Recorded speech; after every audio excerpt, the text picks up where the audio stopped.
Episode 7 की starting में हमें वहीं से कुछ देर पहले का सीन दिखाया जाता है, जब सैंची जाओशू को कपड़ा देती है और उसे कमरा देती है। तो आधी रात को जब वो बाहर आती है तो वो देखती है कि जाओशू अभी भी नीचे बैठा है।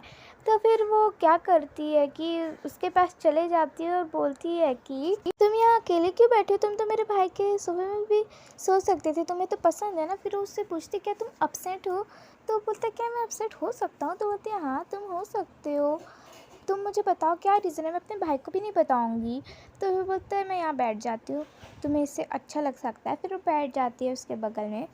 तो फिर जो जाओशू रहता है तो उससे थोड़ी देर उसको देखने के बाद हंसने के बाद थोड़े उससे बात कर बोलता है कि उसे कि मुझे थोड़ी टेंशन थी मनी की, क्योंकि मैंने ज़्यादा नहीं दिया है, अभी तक उधार बचा है। तो वो बोलती है जब मैं बड़ी हो जाऊंगी तब मैं तुम्हारा कर्जा उतार दूंगी पैसे कमा के। तो बोलता है हाँ बिल्कुल, ऐसे बोलता है, थोड़ा हंसता है वो। उसके बाद नेक्स्ट सीन में जो जाओशू रहता है वो तो सैंची को ऊपर भेज दिया था, लेकिन हमारी सैंची को नींद नहीं आ रही थी। तो फिर वो क्या करती है कि और स्टार बनाती है, मतलब उसमें लिखती है चिट्स में कुछ कुछ जाओशू के बारे में, और फिर उसे स्टार बनाकर वो डाल देती है उसी बॉटल में जिसमें वो स्टार बना के डालती थी। फिर हमें रात का सीन दिखाया जाता है कि जो जाओशू रहता है वो अपना बैग वैग पैक करके अपना सामान लेके वहाँ से फिर वो जाने लगता है, लेकिन हमारी सैंची को पता चल जाता है। तो फिर जब वो बाहर देखती है कि जाओशू जा रहा है तो फिर वो उसे देख के पैक करने लगती है, क्योंकि उसने कहा था मैं जा रहा हूँ बाय, नेक्स्ट टाइम मिलेंगे। लेकिन वो रोकने की कोशिश कर रही थी बट वो चले जाता है। उसके बाद हमें दिखाया जाता है जब वो आके उसे मैसेज करती है कि मेरा प्रॉमिस याद रखना, क्योंकि उसने यह भेजा था कि तुम्हारी जब भी गर्लफ्रेंड बनेगी मुझे बताना। उसका बोल के सो जाती है। उसके बाद नेक्स्ट सीन में हमें एग्ज़ाम का दिखाया जाता है, जब वो देख रही थी उसे कितना परसेंट बनाना होगा जाओशू के घर के पास स्कॉलरशिप लाने के लिए। तो फिर वो दिन बीतते जाते हैं, वो स्टार्स बनाते जाती है, पढ़ते जाती है, अपने मार्क जाओशू को भेजते रहती है। ऐसे करते करते दिन बीतते जाते हैं। उसके बाद हमें सैंची बहुत ही ज़्यादा मेहनत करते हुई दिखाई देती है, और वो तो सिर्फ जाओशू के बारे में ही सोच रही थी।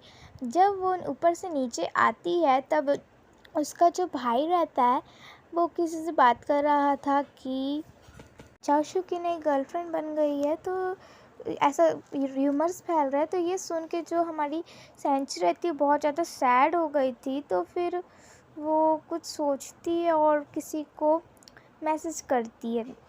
उसके बाद उसे वही वाला प्रॉमिस याद आता है, तो फिर वो कुछ नहीं करती। फिर क्या था, उसके बाद वो एरोप्लेन पकड़ के अपने घर वाले को कुछ नहीं बता के वो वहाँ से चली जाती है।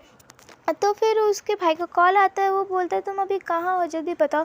तो वो बोलती है मैं जाशू के घर यही शहर में आई हूँ इस साइड। तो फिर उसका भाई कहता है वहीं पर रुकना, और वो फिर जाशू को कॉल लगाता है कि उसे लेने जाने के लिए। दूसरी तरफ जो सैंची रहती है उसके पेरेंट्स का भी उसे कॉल आ जाता है, बोलते हैं तुम वहाँ क्यों गई हो।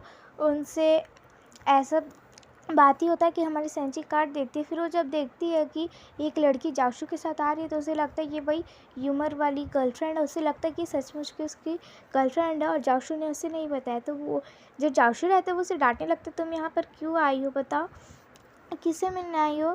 तो वो बोलती है क्योंकि वो बहुत ही ज़्यादा सैड भी थी। तो अच्छे से पूछता है तो वो बोलती है मैं अपने बॉयफ्रेंड से मिलने आई थी लेकिन उसने मुझसे ब्रेकअप कर लिया अब। तो फिर वो जाओशू बोलता है कि तुम अभी बहुत यंग हो ये सब करने के लिए, अभी तुम्हें ये सब नहीं करना चाहिए। तो जो सेंची रहती है बहुत ज़्यादा सैड होके रोने लगती है जाओशू के कारण। लेकिन जो जाओशू रहता है उसे लगता है कि ये वही बॉयफ्रेंड के कारण रो रही है। तो वो उसे रुमाल देता है, टिशू। उसके बाद उसे कहता है कि मैं तुम्हारा टिकट कटवा दे रहा हूँ, अभी तुम यहाँ पर कुछ नाश्ता वास्ता कर लो। पर वो बोलती है नहीं मुझे अभी जाना है, घर ही जाना है।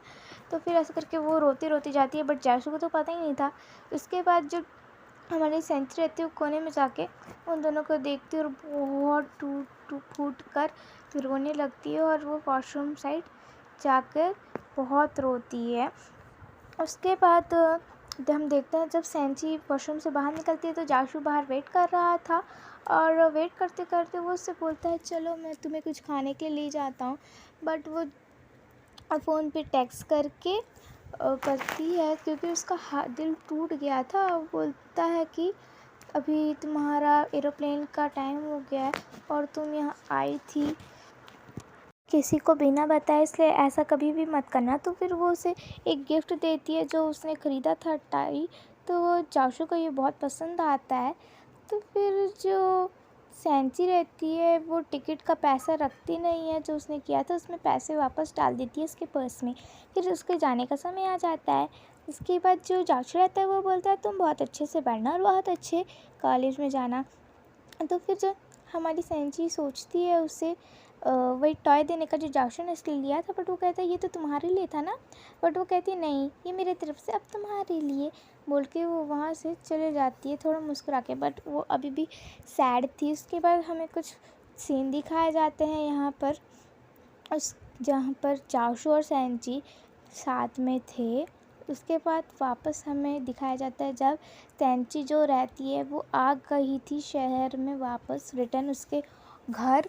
उसके बाद जब वो निकलती है तो बाहर पर उसको उसका भाई खड़ा मिलता है जो उसको पूछता है तुम काय के लिए बिना बताए चली गई थी, मुझे तो बताना था। बट वो रोने लगती है बहुत ही टूट फूट कर। तो उसका भाई समझता है कि इसका बॉयफ्रेंड से ब्रेकअप हो गया बोल के ये इतना रो रही है, इसलिए उसे तसल्ली देने लगता है। उसके बाद जो उसका भाई रहता है सांग्यान उसको घर लेके आ जाता है।